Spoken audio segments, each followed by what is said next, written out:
नमस्कार दोस्तों, स्वागत है आपका एक बार फिर से टेक्नो डिफेंस अपडेट पे। तो दोस्तों, जैसे कि मैंने आपसे वादा किया था कि अगर आप पिछली वीडियो पे जो लाइक एम है उसे कंप्लीट कर देंगे तो मैं जल्द से जल्द अगली Q&A वीडियो लेकर आऊंगा। लेकिन दोस्तों, मैंने जो आपको लाइक एम दिया था, आपने मतलब उससे दुगने ही कर दिए। 200 का बोला था, उस वीडियो पर 400 लाइक्स होने वाले हैं। और दोस्तों, इस वीडियो में जो क्वेश्चंस है वे इस बार इंटरेस्टिंग पूछे गए हैं, तो उनका जो क्वेश्चन का आंसर है वो मैं क्लियर करने की कोशिश करूंगा। और साथ ही अगर आप Q&A पार्ट का अगला पार्ट देखना चाहते हैं तो दोस्तों इस बार लाइक एम थोड़ा सा बड़ा करते हैं। कम से कम 250 लाइक इस वीडियो पे मुझे चाहिए, और तब जाकर मैं अपना अगला जो Q&A वीडियो है वो डालूंगा, ताकि मुझे भी थोड़ा टाइम मिल जाए और आप थोड़ा देर से जो लाइक है वो कंप्लीट करो। हालांकि आप जो अपनी लाइक की फायर पावर है वो बहुत ज़्यादा तगड़ी दिखा रहे हैं। तो चलिए दोस्तों, बिना वक्त गवाए वीडियो को शुरू कर लेते हैं।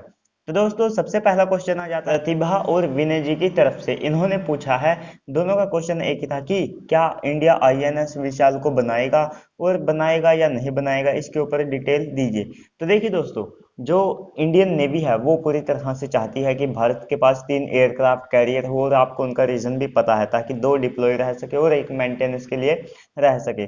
और दोस्तों, ऐसे में चाइना की जो नेवी है उसको देखते हुए भारत को जल्द से जल्द तीसरा एयरक्राफ्ट कैरियर बनाने पर काम करना चाहिए। लेकिन दोस्तों, अभी कुछ दिन पहले न्यूज़ भी निकल कर आई थी कि भारत आईएनएस विशाल की तरफ जाना चाहता है, और इसके लिए बस अब केवल जो बजट है उसको लेकर समस्याएं आ रही हैं। और दोस्तों, हालांकि भारत चाहता तो है, भारत भी चाहता है, इंडियन गवर्नमेंट और नेवी भी, लेकिन बजट की वजह से जो आईएनएस विशाल है उसको कंप्लीट नहीं किया जा रहा है। हालांकि अब भी बहुत सारे मीडिया प्लेटफॉर्म पर अंदाजा लगाया जाता है कि भारत तीसरा एयरक्राफ्ट कैरियर बनाएगा, और फ्रांस के साथ इसके लिए बातचीत भी चल रही है। और ये 65,000 टन का जो आईएनएस विशाल होगा। और साथ ही दोस्तों, अभी इस पर पूरी तरह से क्लियरेंस देना बेवकूफ़ी होगी, क्योंकि अभी जब तक जो इंडियन गवर्नमेंट है उसकी तरफ से इसके ऊपर कोई बयान नहीं आता है, तो ऐसे में तब तक आप अंदाजा नहीं लगा सकते। हालांकि दोस्तों, बहुत ज़्यादा जो चांसेस है आईएनएस विशाल के 2030 में बनने के। तो दोस्तों, अगला क्वेश्चन आ जाता है यहाँ पर मनोज शिंदे जी का। Fighter jet plane nuclear power क्यों नहीं होते हैं, न्यूक्लियर पावर्ड क्यों नहीं होते हैं? तो देखिए दोस्तों, सबसे पहले तो जैसा कि आपको पता है, जैसे सबमरीन हो गया या फिर एयरक्राफ्ट कैरियर हो गया, इनमें न्यूक्लियर रिएक्टर लगे होते हैं। तो ऐसे में अगर सबसे पहले तो फाइटर जेट के लिए इतना छोटा न्यूक्लियर रिएक्टर बनाना थोड़ा सा मुश्किल है। अगर मान लीजिए कोई देश जो छोटे फाइटर जेट के लिए बना भी लेता है, तो उसमें जैसे कि मान लीजिए अगर वो फाइटर जेट गलती से कहीं पर क्रैश हो गया, जैसे कि आपको पता है कि फाइटर जेट क्रैश होते रहते हैं, तो वो जिस एरिया में क्रैश होगा तो वहां पर जो न्यूक्लियर रेडिएशन है वो कितना ज़्यादा फैल जाएगा, और साथ ही इससे जो न्यूक्लियर वार छिड़ने की बहुत ज़्यादा चांसेस रहते हैं। हालांकि दोस्तों, मान लीजिए कोई दुश्मन देश है, अगर भारत का जो फाइटर जेट है वो पाकिस्तान में घुस गया और वो न्यूक्लियर पावर्ड एयरक्राफ्ट है, तो ऐसे में पाकिस्तान भी 10 बार सोचेगा कि अगर हमने इसको हिट किया तो ये हमारे यहाँ पर कितना बड़ा ब्लास्ट कर देगा। और ऐसे में पायलट की जान को भी बहुत ज़्यादा खतरा रहता है। न्यूक्लियर पावर्ड रिएक्टर के पास अगर आप इतनी ज़्यादा हीट मान लीजिए दे देते हैं, तो उसको लेकर थोड़ा सा अगर मेल्ट हो जाता है तो बहुत ज़्यादा इससे खतरा रहता है। तो इस कारण से भी जो न्यूक्लियर पावर्ड जो एयरक्राफ्ट है उन पर काम नहीं किया जाता। हालांकि इससे प्लस पॉइंट यह है कि इनकी रेंज को लेकर फिर कोई समझौता नहीं किया जा सकेगा, रेंज अनलिमिटेड रह सकेगी। हालांकि इसमें भी एक नेगेटिव पॉइंट यह है कि एक पायलट कुछ मतलब लिमिटेशंस के अंदर ही एक फाइटर जेट को उड़ा सकता है। हालांकि पायलट भी मशीन नहीं होते हैं, तो इस कारण से इनके जो नेगेटिव पॉइंट है वे ज़्यादा है। तो ऐसे में अभी तक किसी भी देश ने न्यूक्लियर पावर्ड एयरक्राफ्ट पर जो काम नहीं शुरू किया है। और दोस्तों, अगला क्वेश्चन आ जाता है धनराम बिश्नोई जी की तरफ से, तेजस ट्विन इंजन फाइटर जेट क्यों नहीं है? तो देखिए दोस्तों, सबसे पहले तो ये भारत का खुद का पहला फाइटर जेट था, तो उस समय भारत के पास जो टेक्नोलॉजी नहीं थी एक सिंगल इंजन फाइटर जेट भी बनाने की, लेकिन फिर भी भारत ने बनाया। तो ऐसे में अगर भारत उसी समय से मान लीजिए ट्विन इंजन फाइटर जेट पर काम शुरू करता, तो ऐसे में अब भी तेजस नहीं बनकर कंप्लीट होता। और साथ ही जो तेजस लाइट वेट कैटेगरी का फाइटर जेट है, तो इसे बड़ी आसानी से सिंगल इंजन हैंडल कर सकता है। और दोस्तों, जैसे कि आपको पता है कि जो F-16 है या JF-17, हालांकि उसके साथ कंपैरिजन नहीं करना चाहिए, और जो यूरोफाइटर टाइफोन है वे कितनी आसानी से मतलब सिंगल इंजन फाइटर जेट के साथ हैंडल कर लिए जाते हैं। और दोस्तों, तेजस लाइट वेट कैटेगरी का फाइटर जेट होने की वजह से इसमें जो इंजन का इस्तेमाल नहीं किया गया है। हालांकि दोस्तों, इसे जो जैसे कि आपको पता है कि F-35 भी सिंगल इंजन फाइटर जेट है, लेकिन उनका इंजन बहुत ज़्यादा पावरफुल है, तो ऐसे में उनको ट्विन इंजन की जरूरत ही नहीं पड़ी। और ऐसे में उनको एक जो प्लस पॉइंट ये हो गया कि वो बड़ी आसानी से थ्रस्ट थ्रस्ट वेक्टरिंग कर सकता है। तो दोस्तों अगला क्वेश्चन आ जाता है यहाँ पर दीप घोष जी की तरफ से, which is better air to ground missile, BrahMos और स्कैल्प।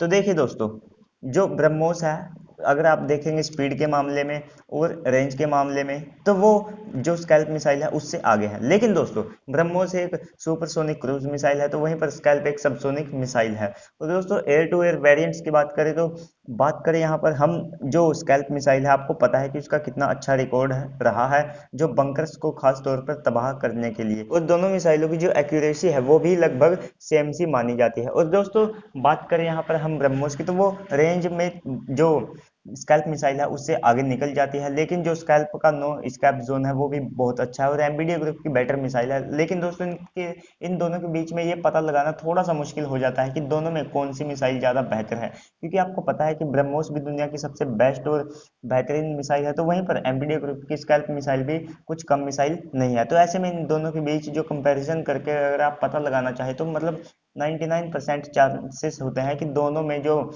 जो रिजल्ट है वो टाई हो जाएगा। लेकिन दोस्तों फिर भी जो एयर टू ग्राउंड मिशन के लिए आप स्कैल्प को आगे मानकर चल सकते हैं। तो दोस्तों अगला क्वेश्चन यहाँ पर आ जाता है जैक की तरफ से। तो देखिए दोस्तों, इन्होंने पूछा है क्या होगा अगर चाइनीज और पाकिस्तानी नेवी एक साथ इंडिया पर अटैक कर दे।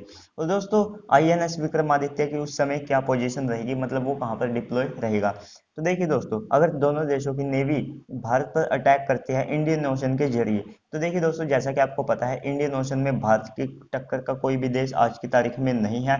और अगर चाइनीज नेवी, मान लीजिए इंडियन ओशन में चाइनीज नेवी आने की सोचती है, तो ऐसे में भारत एक से दो शिप लगाकर या अपने जो पूरा बैटल ग्रुप है उसको लगाकर जो स्टेट ऑफ मलक्का है उसको जो ब्लॉक कर सकता है। और ऐसे में चाइनीज इकोनॉमी पर आप कितना बुरा असर पड़ेगा, और चाइनीज नेवी है उस पर तो बहुत ज्यादा असर पड़ेगा ही। और रही बात पाकिस्तान की, तो देखिए दोस्तों पाकिस्तान को हम एक दो डिस्ट्रॉयर में बड़ी आसानी से निपटा सकते हैं, या फिर दो तीन सबमरीन से हम पूरे पाकिस्तान को कवर कर सकते हैं। और जो पाकिस्तान के जो पोर्ट्स हैं भारत उनको बड़ी आसानी से निशाना बना सकता है। तो ऐसे में नेवी की बात करें और इंडियन ओशन में मुकाबला हो तो भारत को कोई नहीं हरा सकता है, ये बात क्लियर है। तो दोस्तों अगला क्वेश्चन आ जाता है आरजे म्यूजिक की तरफ से, क्या हमारा एम का वर्टिकल टेक ऑफ और लैंडिंग कर पाएगा। तो देखिए दोस्तों, भारत की बात करें तो एम का जो MK1 वेरिएंट होगा उसमें बहुत ज़्यादा कम चांसेस है कि वो वर्टिकल टेक ऑफ या लैंडिंग कर पाए, लेकिन जो MK2 है उसमें बहुत ज़्यादा चांसेस है, क्योंकि भारत उस समय तक जो इंजन टेक्नोलॉजी है उसको बड़ी आसानी से एक फुल्ली तरीके से हासिल कर लेगा। तो ऐसे में भारत थ्रस्ट वेक्टरिंग के जरिए बड़ी आसानी से करा पाएगा। हालांकि दोस्तों जो एम का है उसमें भारत केवल एक चीज करा पाएगा, यानी कि या तो वर्टिकल टेक ऑफ या वर्टिकल लैंडिंग। हालांकि उसके बाद के फाइटर जेट में भारत बड़ी आसानी से करा पाएगा। तो अगला सवाल है सोनू यादव जी की तरफ से, does India have Surya missile. तो देखिए दोस्तों, इस बात पर मुझे कोई प्रूफ देने की जरूरत नहीं है कि इंडिया के पास सूर्या मिसाइल है, और उसकी रेंज उसके बारे में जो दुनिया की मीडिया है वो भी अंदाजे लगाती रहती है। तो भारत के पास है तभी तो वे अंदाजा लगाते हैं, नहीं वे भारत की हाइपरसोनिक मिसाइल के बारे में अंदाजा क्यों नहीं लगाते हैं, क्योंकि उनको पता है कि भारत अपनी जो मिसाइलें हैं ना तो उनकी अच्छी तरह से रेंज बताता है और ना ही उनके ऊपर कुछ ज़्यादा डाटा जारी करता है। ये भारत की एक खास बात है। तो दोस्तों अगला क्वेश्चन आ जाता है निश्चल शर्मा जी की तरफ से। इनका क्वेश्चन है कि शौर्य मिसाइल को हम एयर टू सरफेस मिसाइल क्यों नहीं बना रहे हैं। तो देखिए दोस्तों, जो शौर्य मिसाइल है वो आपको पता है कि कितनी ज़्यादा बड़ी मिसाइल है, जो कि 6.2 टन यानी कि 6200 किलोग्राम वजनी मिसाइल है, और इसकी ये हाइट और वेट में बहुत ज़्यादा बड़ी है। इसकी लेंथ 10 मीटर है और जो इसका डायमीटर है वो 2.4 फुट का है। तो दोस्तों ऐसे में बहुत बड़ी मिसाइल हो जाती है। भारत को जो भारत की ब्रह्मोस है उसको भी लॉन्च करने में बहुत ज़्यादा दिक्कतें आई थी। तो दोस्तों ऐसे में कोई एयरक्राफ्ट नहीं है कि इतनी बड़ी मिसाइल को इतनी आसानी से लॉन्च कर सके। तो इसीलिए भारत आने वाले समय में ब्रह्मोस NG के ऊपर काम कर रहा है, ताकि भारत बड़ी आसानी से उनको लॉन्च करा सके। तो दोस्तों ऐसे में यही इसका कारण है कि ये बहुत बड़ी मिसाइल है और भारत इसे हाइपरसोनिक मिसाइल के लिए डिजाइन कर रहा है। तो ऐसे में यही इसका कारण है कि भारत इसे एयर टू सरफेस मिशन के लिए इस्तेमाल नहीं करता है। हालांकि ये सरफेस टू सरफेस मिशन के लिए बहुत ही बेहतरीन मिसाइल है। तो दोस्तों अगला क्वेश्चन आ जाता है आशुतोष बरल जी की तरफ से, मीटियोर वर्सेस PL-15 मिसाइल के लिए।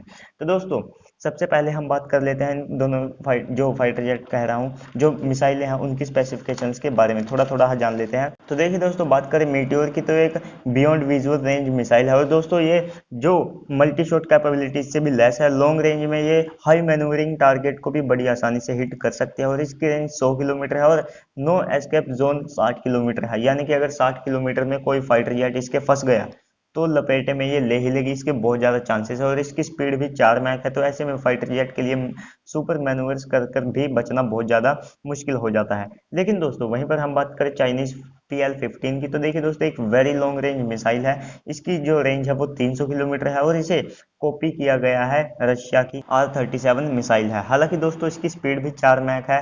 चाइना ने खुद माना है कि ये मिसाइल अवाक्स और जो एरियल रिफ्यूलर होते हैं उनको हिट करने के लिए डिजाइन की गई है। तो दोस्तों ये ऐसे में भारत के सुखोई 30 MKI को या राफेल को कैसे हैंडल कर सकते हैं, क्योंकि हिट कर सकते हैं, क्योंकि आपको पता है कि जो कोबरा मैन्यूवर्स जो भारत का सुखोई 30 MKI करता है उसको देखकर PLA की जो पहले ही आंखें निकल बाहर आती है। और दोस्तों ये खासतौर पर जो बड़े और जो फाइटर जेट या एयरक्राफ्ट होते हैं जिनकी स्पीड बहुत ज़्यादा कम होती है और वे मैनूवर्स वगैरह कुछ नहीं कर सकते हैं, उनके लिए इसे चाइना ने डिजाइन किया है। तो दोस्तों वहीं पर माफ कीजिएगा, मीटियोर आपको पता है कितनी ज़्यादा हाई मैनूवरिंग टारगेट को भी हिट कर सकती है। तो ऐसे में मीटियोर मिसाइल बहुत ही बेहतरीन मिसाइल है। बात करें PL-15 की, ये क्वेश्चन आपने तभी पूछा होगा क्योंकि बहुत ज़्यादा पाकिस्तानी इसके ऊपर कमेंट करते रहते हैं। दोस्तों अगला क्वेश्चन आ जाता है यहाँ पर जो अजय जी है उनकी तरफ से, हेलीकॉप्टर वर्सेस फाइटर जेट में कंपैरिजन कीजिए, अगर दोनों में जो डॉग फाइट होती है तो उसमें कौन जीतेगा। तो देखिए सबसे पहले हम बात कर लेते हैं सीधे सीधे फाइटर जेट की, यानी कि फाइटर जेट बड़ी आसानी से एक हेलीकॉप्टर को मार गिरा सकता है, क्योंकि जो फाइटर जेट होते हैं उनकी स्पीड बहुत ज़्यादा होती है, वे मैनूवर्स कर सकते हैं और उनमें बेहद ही एडवांस जो वेपन्स होते हैं वे भी लगे होते हैं। जबकि वहीं पर बात करें, हाँ हालांकि हेलीकॉप्टर भी जो मिसाइल्स है वो लेकर जाता है, लेकिन अगर मान लीजिए फाइटर जेट ने उस पर जो मिसाइल है वो लॉक करके हिट करती, तो ऐसे में जो हेलीकॉप्टर है उसके लिए बचना बहुत ज़्यादा मुश्किल हो जाता है। और जो एयरक्राफ्ट है वे बड़ी आसानी से बहुत दूर से हेलीकॉप्टर को डिटेक्ट कर लेते हैं, जबकि हेलीकॉप्टर खासतौर पर जो ग्राउंड सपोर्ट है उसके लिए डिज़ाइन किए जाते हैं, और ये हेलीकॉप्टर से लड़ने के लिए बिल्कुल भी डिज़ाइन नहीं किए जाता है। तो बहुत ज़्यादा चांस नहीं, 95% लगभग है कि फाइटर जेट बड़ी दूर से बड़ी आसानी से हेलीकॉप्टर को मार गिरा सकता है, और इनका हेलीकॉप्टर्स का रडार क्रॉस सेक्शन भी आपको पता है कितना ज़्यादा होता है। तो दोस्तों अगला क्वेश्चन आ जाता है सुमित शाह जी की तरफ से, tell us about Aura and its engine. तो देखिए दोस्तों जो ओरा है आपको पता है कि ये एक जो UCAV होने वाला है, बहुत से लोग इसको बॉम्बर्स के साथ कंपेयर करते हैं। अगर आप चाहते हैं कि मैं इसके ऊपर एक डिटेल वीडियो बनाऊं तो मैं बना दूंगा, हालांकि इस वीडियो में मैं अगर बताने लग जाऊं तो वीडियो बहुत ज़्यादा लंबी हो जाएगी, अब भी बहुत ज़्यादा लंबी बन रही है। तो दोस्तों कल आपको जो USS ज़ूमवेल्ट है उसके ऊपर एक डिटेल वीडियो मिल जाएगी। और दोस्तों अगर आपको ये वीडियो पसंद आई हो तो इस वीडियो को लाइक करना बिल्कुल भी मत भूलना। इस वीडियो पे एम करते हैं 250 लाइक के लिए, और साथ ही मेरे चैनल को सब्सक्राइब कीजिए। और दोस्तों जिन लोगों के कमेंट रह गए तो उनके लिए बहुत ज़्यादा माफ़ी चाहता हूँ, मतलब यार सच में मुझे बहुत बुरा लगता है, और बहुत से लोग ये बोलते हैं कि ये कमेंट नहीं पढ़ता है। तो देखिए दोस्तों मेरे पास ना टाइम नहीं होता है, तो मैं इस वजह से आपके जो कमेंट है उनको रीड कर लेता हूँ, और मैं हर्ट और रिप्लाई भी आपको दे देता हूँ। रिप्लाई में आपने देखा होगा मैं जय हिंद लिख देता हूँ, मैं जय हिंद इसीलिए लिखता हूँ ताकि आपको ये ना लगे कि हर्ट हर्ट दे दिया, रिप्लाई नहीं दिया, ये कमेंट को नहीं पढ़ता है। तो मैं आपके कमेंट को बड़ी गौर से पढ़ता हूँ। तो दोस्तों अगर आपका भी कोई क्वेश्चन हो तो आप कमेंट करके ज़रूर से पूछेगा, मैं उसका आंसर करने की पूरी कोशिश करूंगा। और अगर आप लाइक एम 250 लाइक एम है, अगर आप उसे कंप्लीट कर देते हैं तो जल्द से जल्द एक न्यू के मैंने वीडियो देखने को मिलेगी। जब उस पर लाइक कंप्लीट हो जाएंगे तभी मैं वीडियो डालूंगा। तो चलिए दोस्तों आज की इस वीडियो में इतना ही, मिलते हैं अगली वीडियो में, तब तक के लिए गुड बाय, जय हिंद।